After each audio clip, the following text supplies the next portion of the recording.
The character எனக்கு ஒரு யோசனை வந்துச்சு நம்ம फिजिकल ஃபார்ம் வச்சு தான் அழகு இப்படிலாம் तो दोस्तों साई पल्लवी भी अब आ चुकी है सबके सामने, जिन्होंने बागी 4 पर इतना बड़ा बयान दिया है शॉकिंग वाला, जिसे अभी तक बॉलीवुड वाले हैरान हैं कि साई पल्लवी होती कौन है। हमारे बॉलीवुड की फिल्मों के बारे में बोलने वाली, और न ही साई पल्लवी का कोई काम है बॉलीवुड वालों के बारे में बोलने का, वह दूसरी इंडस्ट्री की है।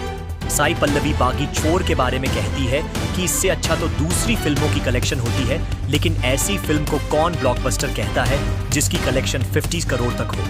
और ये फिल्म वर्ल्ड की नंबर 1 फिल्म नहीं है, बल्कि वर्ल्ड की सबसे बड़ी फ्लॉप फिल्म होगी बॉलीवुड वालों की। जिस तरह से ये फिल्म फ्लॉप हुई है, उसे नहीं लगता कि बॉलीवुड अब सही लाइन पर चल रहा है, बल्कि बॉलीवुड जिस लाइन पर चल रहा है उससे यही लग रहा है कि न ही बॉलीवुड के डायरेक्टर के पास कोई अच्छी स्क्रिप्ट है और न ही बॉलीवुड के एक्टर में अब वो बात है जो हमारे साउथ में है। और साई पल्लवी ने ये भी कहा कि साउथ में देखो तो सही कितने एक्शनफुल एक्टर हैं, और किसी भी ऐसी फिल्म की कलेक्शन 50 करोड़ नहीं है, बल्कि 50 करोड़ से भी ऊपर है। हर साल के एक्टर की फिल्म की कलेक्शन 200 करोड़ से ऊपर तक चली जाती है, लेकिन कभी भी 50 करोड़ तक नहीं आई है। लेकिन बॉलीवुड की फिल्में 30 करोड़ और 20 करोड़ तक ही रहती है, ज्यादा कलेक्शन कर ही नहीं पाती है। ऐसे ही बॉलीवुड के डायरेक्टर स्क्रिप्ट बना रहे हैं। और साई पल्लवी ने यह भी कहा कि अल्लू अर्जुन, प्रभास, रामचरण, जूनियर NTR जैसे स्टार्स को देख लो और फिर बॉलीवुड के सो कॉल्ड एक्शन हीरोज को कंपेयर कर लो, फिर सबको खुद समझ आ जाएगा कि साउथ का स्टैंडर्ड कहां है और बॉलीवुड कहां खड़ा है। और ये भी कहा कि जब इनके सब साउथ के एक्टर्स की फिल्में रिलीज होती हैं तो इनके ट्रेलर भी 50 करोड़ की कलेक्शन से ऊपर के होते हैं। और ये भी कहा कि बागी 4 फिल्म की कलेक्शन से बॉलीवुड वाले इतना उछल रहे हैं, शर्म आनी चाहिए, ऐसी फिल्में बनाते हैं जिनकी कलेक्शन ही नहीं हो पाती है, और फिर इतना प्राउड फील करते हैं कि क्या हमने साउथ वालों को टक्कर दे दी है। और साई पल्लवी ने ये भी कहा कि साउथ को टक्कर देने वाला बॉलीवुड में कभी कोई पैदा हो ही नहीं सकता। बॉलीवुड में अब ऐसे हीरो हीरोइन रहते हैं जिनकी फिल्में हर साल फ्लॉप हो जाती हैं। और ये भी कहा कि अभी तक बॉलीवुड में अक्षय कुमार की फिल्म ने भी 60 करोड़ से ऊपर नहीं कमाया होगा अपनी एक फिल्म से, तो फिर ये कैसे आ जाते हैं साउथ को चैलेंज करने के लिए। और ये भी कहा कि अभी इनको और भी बड़ा झटका लगने वाला है, बाकी 4 जैसी फिल्में उसके एक झटके से उड़ने वाली है। ऐसी प्रभास की, जूनियर NTR की और अल्लू अर्जुन की फिल्में आ रही हैं जो बॉलीवुड के लिए खतरे की घंटी बन जाएंगी।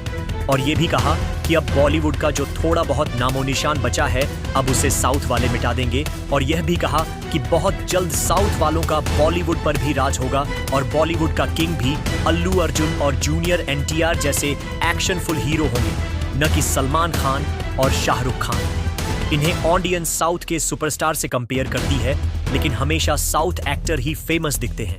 और ये भी कहा कि बाकी 4 जैसी फिल्में सिर्फ हवा में उड़कर रह जाती हैं, और असली तूफान तो साउथ की इंडस्ट्री लाती है। बॉलीवुड वालों को कुछ बड़ा करना होगा ताकि वे अपनी इंडस्ट्री को बचा सकें, वरना अब थोड़ा बहुत सलमान खान इस बॉलीवुड को बनाकर रखा है, वरना ये गिरते देर नहीं लगेगी। और ये भी कहा कि बाकी 4 फिल्म की लव स्टोरी और एक्शन मूवीज जबरदस्त था, लेकिन कुछ चीजें और कुछ सीन ऐसे थे जो ऑडियंस को भी पसंद नहीं आए हैं, और कुछ ऐसे भी सीन थे जिनको दुनिया के सामने नहीं लाया गया है, जिसे थिएटर में लगने से पहले ही इस फिल्म को बीच में से काट दिया गया है। और साई पल्लवी ने यह भी कहा कि बॉलीवुड वाले कितना भी अच्छा कर लें, लेकिन बॉलीवुड की फिल्में रिलीज होने से पहले ही अपना लेवल गिरा देती है।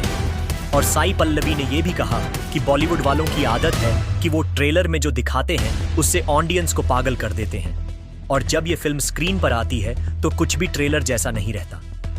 ट्रेलर का एक सीन भी इस फिल्म में नहीं दिखता है, जिसकी वजह से ऑडियंस के दिल टूटते हैं। ये नहीं लगता है कि दिखाते कुछ हैं और करते कुछ हैं।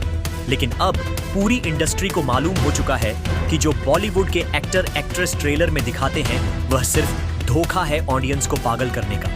असली वजह तो तब मालूम होती है स्क्रीन पर, वहां नहीं दिख रहा जो दिखना चाहिए था। और ये भी कहा कि पूरी फिल्म में टाइगर श्रॉफ ने अपनी परफॉर्मेंस से ऑडियंस को पागल कर दिया है, और वही बॉलीवुड के सबसे सुपरस्टार बड़े संजू बाबा, जो बागी 4 फिल्म में अपनी परफॉर्मेंस जो दिखाई है उसने टाइगर श्रॉफ को पीछे छोड़ दिया है। और ये भी कहा कि इस फिल्म में किसी और की परफॉर्मेंस मुझे पसंद आई है शिवाय सोनम बाजवा और हरनाज कौर की, कि उनके एक्शन के स्टंट तो देखने वाले थे, और ये भी कहा कि पूरी फिल्म में सिर्फ और सिर्फ मुझे यही पसंद आई है और उनका एक्शन पसंद आया है कि किस तरह से उन्होंने अपने एक्शन से पूरी फिल्म को बदल डाला। और ये भी कहा कि बॉलीवुड और साउथ की हर हीरोइन सोनम बाजवा और हरनाज कौर को जैसी परफॉर्मेंस दिखानी चाहिए अपनी फिल्मों में। तो दोस्तों, आपको साई पल्लवी का ये शॉकिंग स्टेटमेंट बागी 4 पर कैसा लगा, कमेंट बॉक्स में कमेंट करके बताइए। हमारे चैनल को लाइक, सब्सक्राइब, शेयर, कमेंट करना मत भूलिएगा। मिलते हैं नेक्स्ट वीडियो में।